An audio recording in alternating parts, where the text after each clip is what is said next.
right, everybody, welcome back to another episode of the Fearcast. This is the podcast dedicated to OCD, anxiety spectrum disorders, and getting your life back. I'm your host, Kevin Foss. I'm a licensed therapist specializing in OCD and anxiety disorders. And thank you all so much for joining me for another episode. So today we're going back to answering questions. This is a question and answer based podcast. If you have questions about OCD and anxiety, you can go over to Fearcast Podcast. You can find me over at the Instagrams. I'm Fearcast Podcast over there. Send me a text or message over at the website, fearcastpodcast.com. You can send me an audio question over there. You can send me an email with your audio question at questions at Fearcast Podcast. Plenty of ways. I've put some of the things up at the very end of the episode. You'll hear some more about that. And today, we're in luck, everybody. I've had a ton of audio questions sent in, so we're going to do a series. We're going to do a bunch of them. Today, I'm just going to be answering one of them, but there's going to be a couple of them coming in a row. They seem to be a theme. There's a lot of sexual orientation, obsessions, and questions in the works. So I'm going to do my best to answer these questions. And thank you all again for trusting me and letting me be a part of your recovery process. So today's audio question is going to come from C. Actually, before I do that, I owe somebody an apology.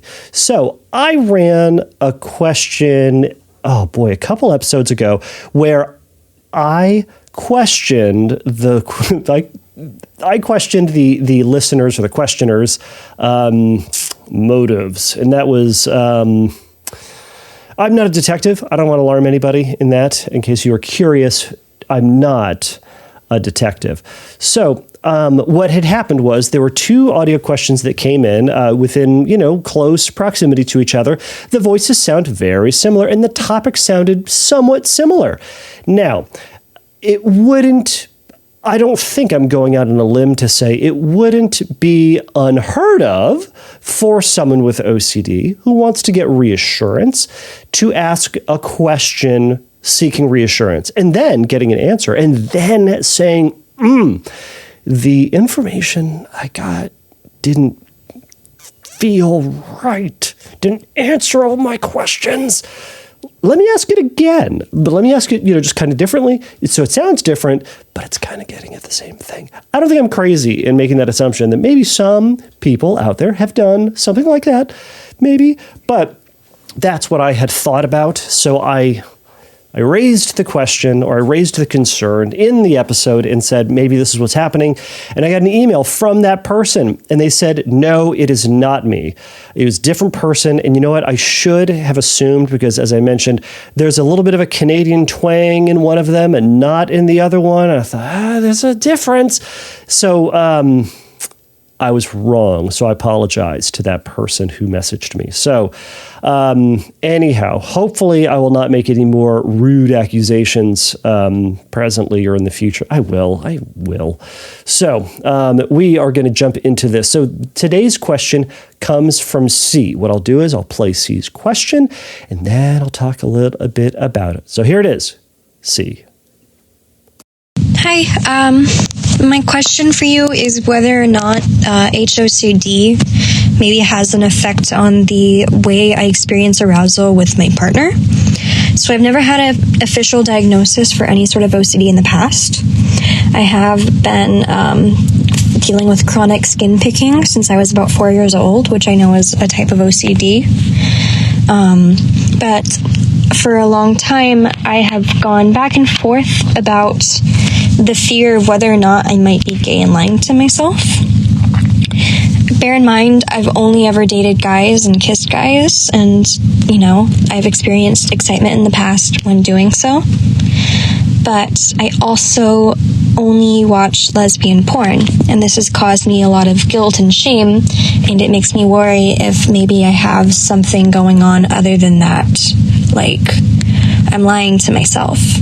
And it's gotten worse over time. And I stumbled upon something called Lesbian Masterdoc. And I've been told that it isn't always the most trustworthy source, but it's caused me a lot of pain in my life. And now it feels like whenever I kiss my partner, I'm wondering, am I really excited by this? Do I really like this? And so the times in the past where it was just I kiss a guy and I'm into it, I'm now in my head worried about whether or not I like it or not. And my boyfriend and I haven't been intimate for like the past 3 months because I'm constantly in my head worried about whether or not I like it. I don't know. Does this sound like OCD? Or am I just throwing myself into these like mental gymnastics because I'm scared of being gay? Please help. This has been ruining my life. And I guess you can leave this out too if you want, but I've also been on medication and on hormonal birth control, both of which make my arousal even worse. But then I wonder, oh, okay, I'm just not into guys anymore.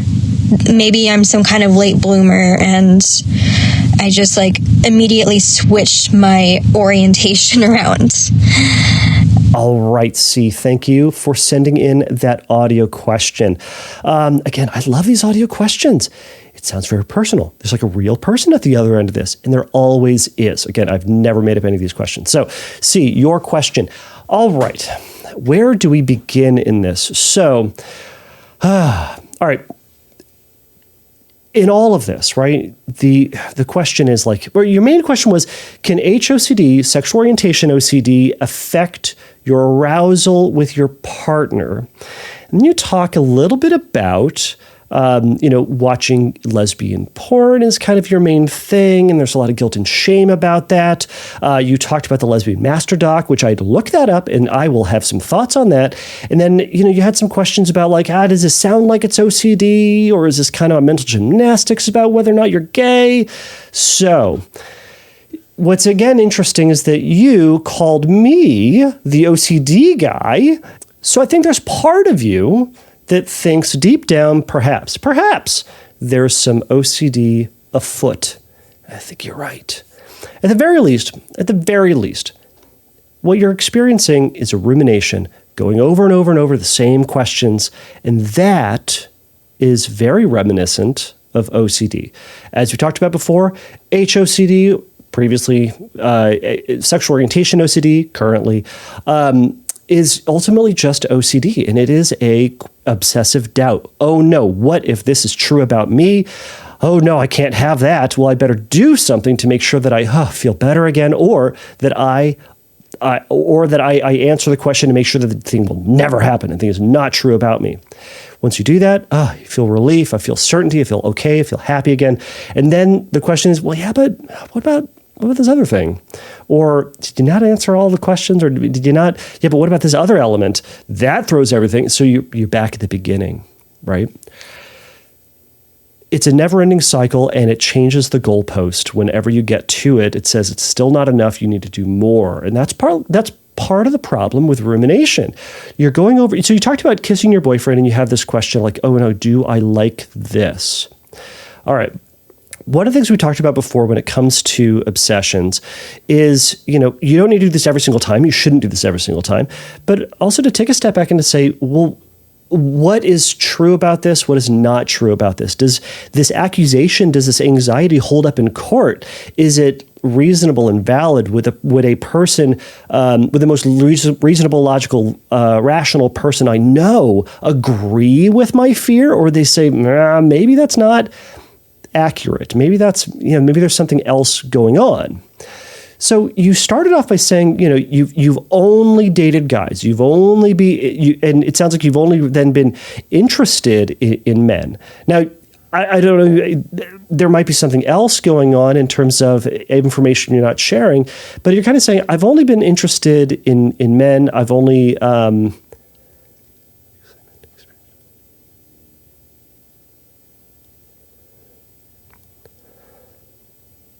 so you've only been interested in men, and then you've experienced excitement in the past, right? And then this question shows up, and it feels like it's undermining everything that you know about yourself, and that can be really scary. What if my life is a lie? What if I don't really know myself? What if the trajectory of my life is different? What if I'm barking up the completely wrong tree, and I'm screwed in a sense. And that can be really scary. And at the very least, there is a false alarm of anxiety going off in your mind that feels like it needs to be answered. And you're doing everything you can to try to shut that down. And the way you're trying to do that is by rumination and by compulsion, by trying to get to the bottom of it. And all that does is it glorifies the question, and you're never going to get to a firm and final answer other than that which you decide on and move forward with, and we'll see.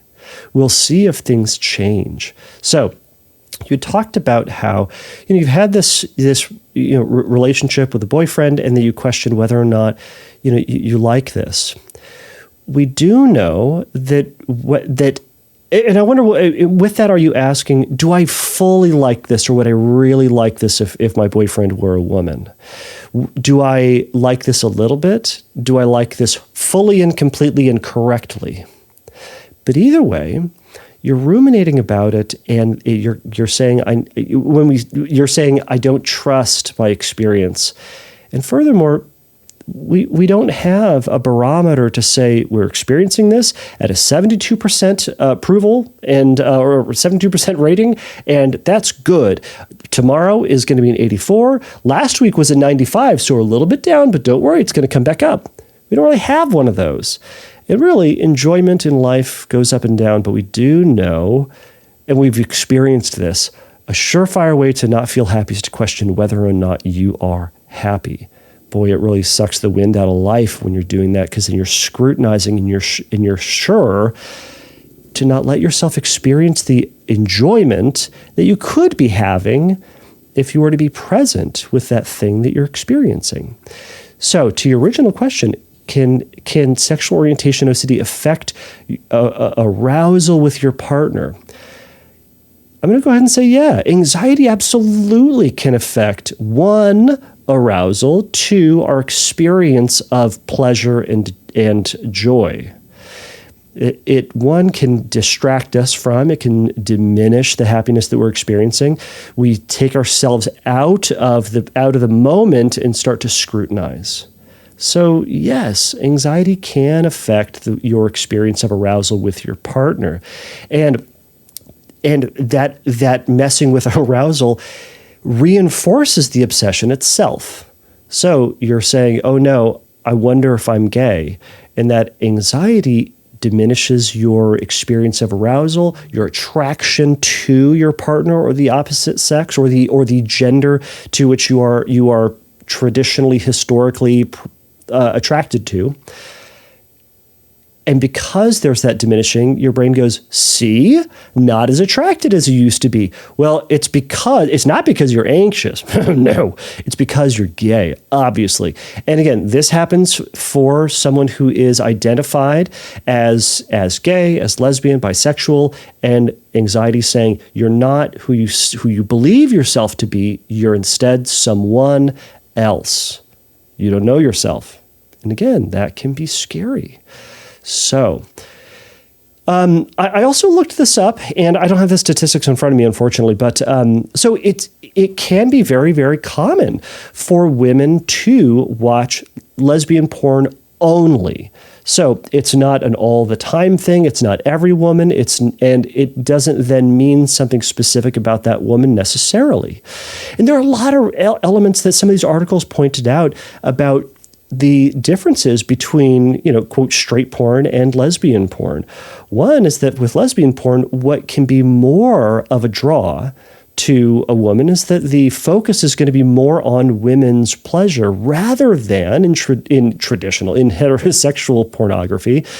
The focus is more likely to be on a man's pleasure. And there's going to be things or scenes or actions that are going to be more guided towards either visual components or towards the men in that, rather than focusing on women. And that can be more arousing to a woman. You say you experience a lot of guilt and shame about that. Of course, I'm going to say this. I hope you're talking with a therapist about these things too, and really getting into what's going on with that guilt and shame. So guilt and shame. I'm not going to go into this. I would really encourage you to go back and listen to the episode on guilt and shame. It was with Mike Hetty. It's a fantastic episode. Mike is brilliant and offers a lot of really good advice on what you can do to help combat that sense of guilt and shame in your life. One thing in particular is looking at the difficulty with acceptance of the situation that you're in, and also how you are guilting or shaming yourself, right? What are you doing and saying that's beating yourself up about all of this? Okay, so I'm going to encourage you to go back and listen to that. All right, so let's talk about the Lesbian Masterdoc. Again, I had to look this up. So the Lesbian Masterdoc, I think this is basically a lesson in looking on the interwebs for certainty. And man, if you're looking for something on the internet, you're probably going to find something about it. So the Lesbian Masterdoc is this big, giant document that it's like the Cliff's Notes is this. Here's how you know you're a lesbian. And then it's just a bunch of different points. And in fact, I think there's like a whole second, like the whole latter half of it has like a summary. And it's really just a bunch of like, here's a bunch of information or points or ideas that can help you to question or help you to maybe make a decision with whether or not you are straight or gay. And what it talks about is compulsive heterosexuality.